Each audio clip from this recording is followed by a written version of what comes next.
बिस्मिल्लाहिर्रहमानिर्रहीम।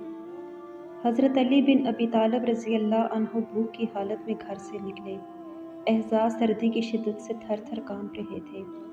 आप रज़ी अल्लाह ताला अन्हु ने चमड़े का एक टुकड़ा लिया और उसको काट कर अपने कपड़ों के नीचे सीना से लगा लिया ताकि कुछ गर्मी हासिल हो। फिर फरमाने लगे कि खुदा गवाह है, मेरे घर में खाने को कुछ भी नहीं है। अगर बैत रसूल सल्लल्लाहु अलैहि वसल्लम में कुछ होता तो मेरे पास ज़रूर पहुँच जाता। फिर आप रज़ी अल्लाह ताला अन्हु मदीना मुनव्वरा की गिरदोनवा में निकले। भूख और सर्दी की शिद्दत से कांप रहे थे। एक यहूदी की आप रज़ी अल्लाह ताला अन्हु पर नज़र पड़ी, जो अपने बाग की दीवार के सुराख से देख रहा था। उसने कहा, ए देहाती, तुझे क्या हुआ है? हज़रत अली ने जवाब दिया कि मुझे सर्दी और भूख की शिकायत है। यहूदी ने कहा, क्या तुम मेरे लिए पानी भरोगे? हर ढोल की एवज़ खजूरें ले लेना। हज़रत अली ने फरमाया कि हाँ ठीक है।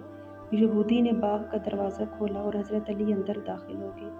हज़रत अली काम करते हुए जब भी पानी का एक ढोल भर देते, वो यहूदी आप रज़ी अल्लाह ताला अन्हु को एक खजूर एवज़ में दे देता, यहाँ तक कि हज़रत अली की हथेली खजूरों से भर गई। फिर फरमाया कि बस मुझे यही काफ़ी है। चुनाचे हज़रत अली ने वो खजूरें खाईं और फिर थोड़ा सा पानी पिया। फिर जनाब नबी करीम सल्लल्लाहु अलैहि वसल्लम की खिदमत में पैमन ज़दा चादर ओढ़े हुए पहुँचे।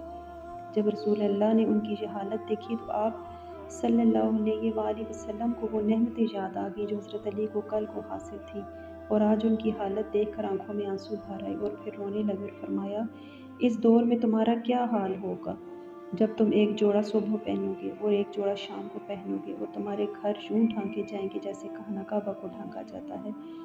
लोगों ने कहा, हम इस दौर में खुशहाल होंगे, जिम्मेदारियों में बाकफ़ायत और इबादत के लिए बाफराखत होंगे।